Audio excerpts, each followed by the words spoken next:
Extraordinary काय म्हणशील सर्वप्रथम शेखरबद्दल? शेखर सांगितलं तर आमच्या ह्याच्यातला सर्वात अनुभवी खेळाडू आहे आणि आम्हाला खूप अपेक्षा होत्या शेखरकडनं आणि त्या पूर्ण करतोय शेखर.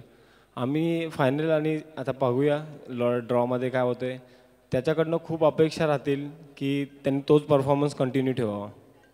अंतिम टप्प्यात येऊन तुझा संघाने मात्र खूप चांगला परफॉर्म दाखवला आहे, कारण टॉप 3 मध्ये तुम्ही याअगोदर सुद्धा आलेला आहात आणि तुम्हाला अनुभव सुद्धा आहे.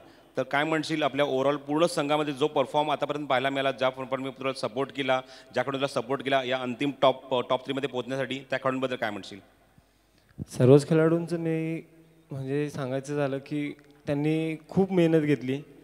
कोणी विचारही केला नव्हता की नक्ष 11 टॉप 3मध्ये पोचेल. जेव्हा मी मैदानात उतरलो तेव्हा माझ्या याच्यातले एक शेखर सोडला तर बाकी कुठल्याच प्लेअरला कोणीही प्रेक्षक ओळखत नव्हता. आणि आज अशी परिस्थिती आहे की माझ्या मते तरी 60% लोक हे नक्ष 11ची मॅच बघण्यासाठी येतात आणि खूप चांगलं खेळतात सगळे प्लेयर आणि मी अपेक्षा करतो की असंच खेळावे सगळ्यांनी. त्या शब्दावर मी पूर्णपणे ठाम आहे की ज्यावेळी तू म्हटलं की तू बरेच असे शेखर आणि तुला सोडल्यानंतर बाकी खेळाडूंना कोण ओळखत नव्हते. असाच एक खेळाडू, असाच एक हिरा मी आधीसुद्धा पाहिला, म्हणजे जयदीप बोंदिवले. त्याला सुद्धा तू इथे रिप्रेझेंट केलं, पण तुझी मात्र अशी ओळख झाली नाही की तू एक रत्न पारखी आहेस. तू कोळशाच्या खाणीमध्ये जाऊन तू एक एक रत्न निवडून आणतोयस आणि तिथे प्रत्येकजण आपला 100% एफर्ट देत आहेत. लेफ्ट आर्म गोलंदाज काल ज्याने मात्र खूप चांगला परफॉर्म केला, त्याबद्दल काय म्हणशील? हिमांशू आणि किरण मी पहिल्यांदा JDला आणलं. त्यांनी ही असंच म्हणजे मॅच डिंगडॉंगसोबत होती. त्यांनी पहिली ओव्हर दिली, थोडं परफॉर्मन्स खराब झाला. त्याच्यानंतर ड्रिंक्स ब्रेकला मला सांगितलं 2 ओव्हर 7 रन पाहिजे होते. दादा माझ्या हातात बॉल दे, बघू मी काहीतरी प्रयत्न तो करतो. मी जेव्हा त्याच्या हातात बॉल दिला आणि त्यांनी माट्याला बॅट न हलवता ब्रेक बिफोर विकेट घेतला, तिथेच मी समजलो की हा काहीतरी करेल.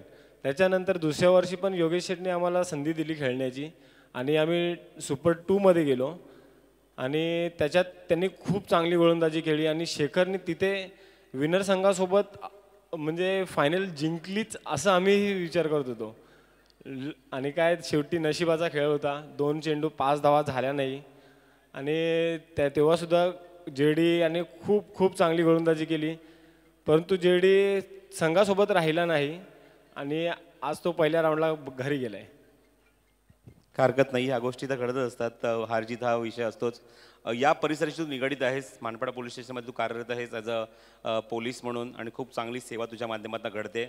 या स्पर्धेच्या आयोजनाबद्दल 2 शब्द. आयोजनाचं सांगितलं तर लहानपणी जेव्हा मी पहिल्यांदा क्रिकेटच्या मॅच बघितल्या होत्या तर माझं एक स्वप्न होतं की मी ते खेळावं.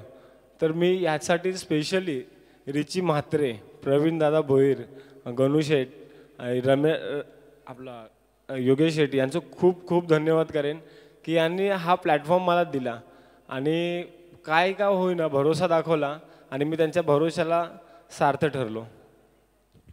फायनली ऑल द बेस्ट तुला, पूर्ण संघाला, नक्ष 11 या संघाला. आपण इथे आलात, निश्चित आपला लगेच आपण ड्रॉ करणार आहोत.